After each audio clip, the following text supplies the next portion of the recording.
Hello, and welcome back to our Intro to Music Theory series. In this video, we'll be talking about solfege, what it is, and how to use it. If you like what you learn, be sure to leave a like and comment down below if you have any questions. Also, be sure to subscribe and hit that bell icon to be alerted when more videos drop. Now with all that out of the way, let's dive in. If you're a classically trained singer, you're likely already familiar to some degree with solfege, but I get a lot of questions about it from my instrument playing friends when I bring it up. Solfege is yet another fancy Italian word that we find in music, and it is just used to describe the collection of words and pitches that we use to communicate the sound of a note. Though it looked a little different back in its time, solfege, along with the musical staff, date back nearly 1,000 years, back to a conference that happened in Rome in the year 1029, when Pope John XXI invited a man named Guido to present his new musical teaching system so that the churches could all teach the monks to sing the same religious music. Pope John, realizing the value of this system, implemented it far and wide, and this system of music notation in solfege evolved into what we see today. But back in those times, the music scale that was commonly used only had 6 different pitches, unlike the 7 that we use today. The 7th scale degree was not used in religious music at this time. So Guido made the staff and put little squares on the lines and spaces to represent the pitches. But he realized the pitches would be more easily sung if they had certain syllables attached to them in order to show the note's position in the scale. So in order to do this, he assigned the first note the word ut. The second note was assigned re, then mi, fa, so, and the last note assigned was la. If you're wondering why those specific syllables, that's because Guido took them from a hymn that he was particularly fond of, whose text goes, and forgive my Latin, ut quiant flexis, resonare fabris, mira gistrom, famulatorum, salve pulti, labai reatum, sancte Ioannis. Then later in the 1600s, the first note of the solfege scale, ut, was changed to the syllable do in order to make it an easier sound to sing. Then later, with the emergence of the octave scale becoming the prominent scale used in Western music, a 7th pitch syllable was added and given the name si, named after the last line of the original hymn used by Guido to name the original 6 solfege pitches.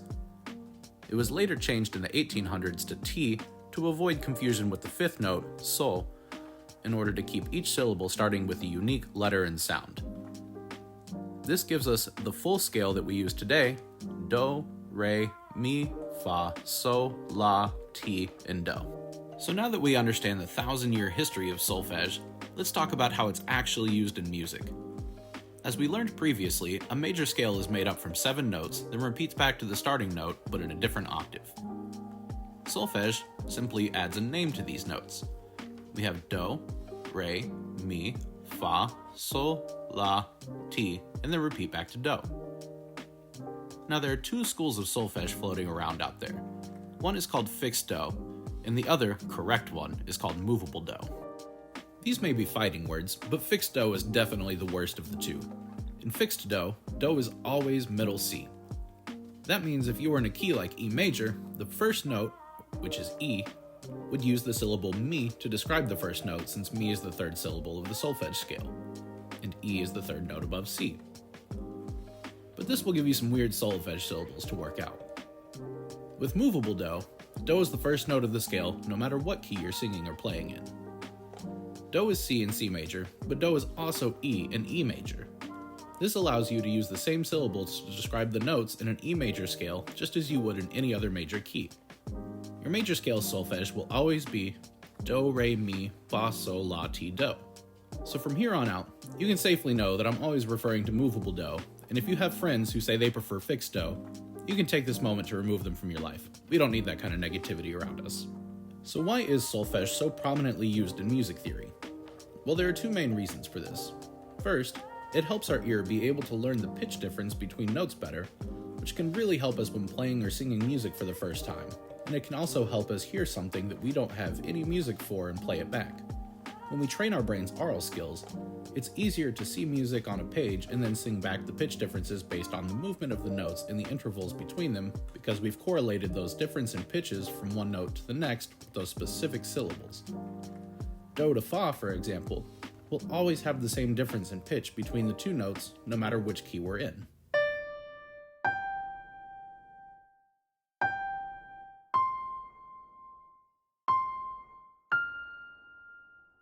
The second reason is that solfege is more universal when discussing music as a function. Much like with the Roman numerals, certain notes have a tendency to do certain things, and saying something like T usually goes to Do is universally understood in music theory as the 7th scale degree is typically followed by the 1st scale degree. But saying that B usually goes to C is not a universally true statement, even if B is the solfege syllable T in the key of C major. So we know that our major scale has 7 different pitches, and the solfege syllables are Do, Re, Mi, Fa, So, La, and Ti, and then repeats back to Do. But not all music uses a major scale. Much like the chromatic scale, there are actually 12 different solfege pitches per octave, and the syllable can change based on whether the pitch has a flat or a sharp in front of it. Moving upward, the full solfege scale goes Do, D, Re, Re, Mi, Fa, Fi, So, Si, La, Li, Ti, and then finally repeats back to Do.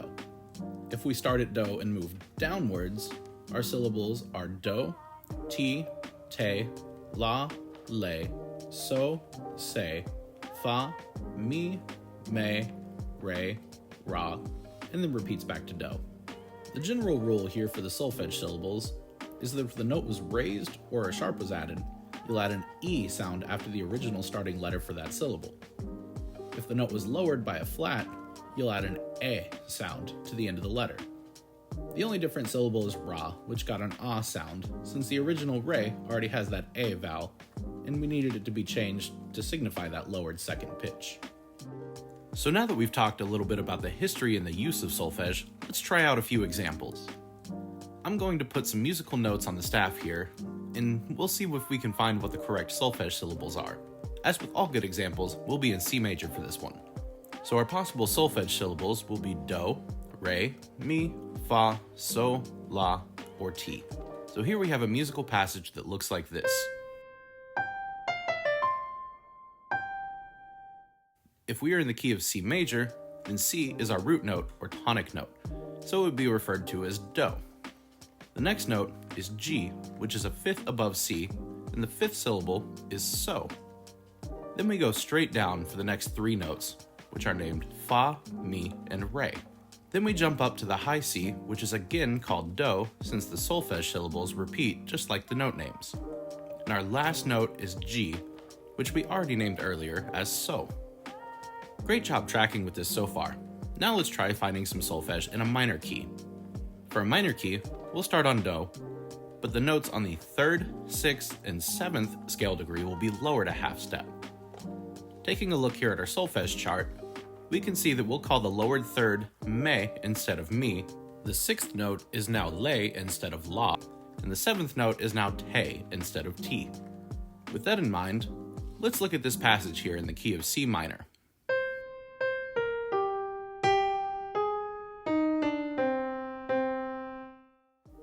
So since we're in C minor, C will be our Do. Then we go down to B flat, which is our lowered 7th called Te in the minor key instead of Ti. The next syllable is So. After that, we go to our lowered 6th of Le, and then the lowered 3rd of Me, then Re, and finally ending on Do. Well, now that we've covered a major and a minor key, let's kick it up a notch by taking a look at a passage that's still technically in C major, but has several accidentals. Let's take a look at this passage and work to determine the solfege syllable for these notes.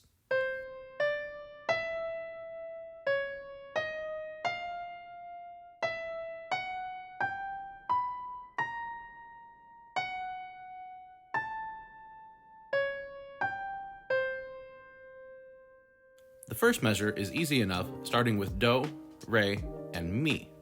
But then we raise the notes a half step. When we raise a half step, Do becomes D and Re becomes Re. This F remains unchanged and will still be called Fa. Then in the next measure, we start on E, which is Mi, then the 4th scale degree, which is Fa, is raised to Fi, which then goes to So. And this B is the 7th scale degree in C, which is named Ti. But then here it was lowered a half step down to B flat, so Ti becomes Te. And then we drop down to our sharp 4th, which is Fi. And after that we go up to the 6th scale degree, which is La. Then we jump down to a lowered second, which makes re become ra. And finally, we end on that classic 5-to-1 movement from so to do, which is so common in any music genre. Bonus points to anyone who can drop the name for the chord progression of a flat 2, 5, 1 in the comments down below. Well, I hope this has been helpful so far in learning solfege and how to use it in your music. The last thing I wanted to talk about before we go are the hand signs. There are unique hand signs that go with each individual solfege syllable. While they aren't necessary when just writing the music, they can be helpful when singing in order to hardwire the music into your head. When you perform a movement with your body while you sing a pitch, the combination of audio and kinesthetic stimuli can help hardwire this music into your brain even faster. Many people will even raise or lower the position of their hand while performing the hand signs in order to show the note's position on the staff relative to the ones before and after it. For example, when doing mi, someone might move their hand up higher than when they did the do sign. This is yet another useful thing to help us learn the music faster, as the rise and fall of our hand subconsciously tells the brain where the next pitch is. If you're singing, the pitch may not be exactly spot on, but it will at least tell your brain where your next note is traveling higher or lower than your previous one. Here is a more in-depth look at the hand signs. Do is solid like a rock because it's the foundation of the scale. Re is your standard knife hand. Mi is like a karate chop. Fa is a backhand with the thumbs down, and so is just the backhand. La is this Vulcan death pinch, and Ti is an upward finger point, and then finally we go back to our foundational rock of do. There are also these kind of in-between motions for the syllables that are used for the accidentals. Alright, great job on making it this far, so let's just take a moment to talk about what we've learned in this video so far. So solfege is just a system of words that correspond to each note in a scale. Each pitch within the octave gets its own unique word. In a major scale, we have do, re, mi, fa, so, la, and ti. There are also specific syllables for all raised and lowered pitches as well. For raised notes, we have do, di, re, mi, fa, fi, so, si, la, li, and ti.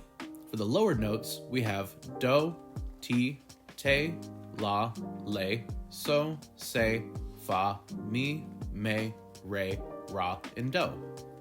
If a pitch is raised, it typically changes to an e vowel. If it's lowered, it typically changes to an e vowel. These syllables describe to which scale degree a note belongs. For example, even if you don't know which scale you're in, the note so will always be a perfect fifth interval above the note do. If do is C, so would represent the note G. If do is A, then so represents the note E, which is a perfect fifth above A. Well, that's been a ton of information on the topic of solfege, but I hope we've been able to help you understand what it is and why it's helpful for music. As always, if I've left anything unanswered or you have any other questions, be sure to drop them in the comment section down below, and be sure to give us a like and subscribe to the channel for more musical content. Stay tuned for the next video, and as always, keep up that fight against awful music.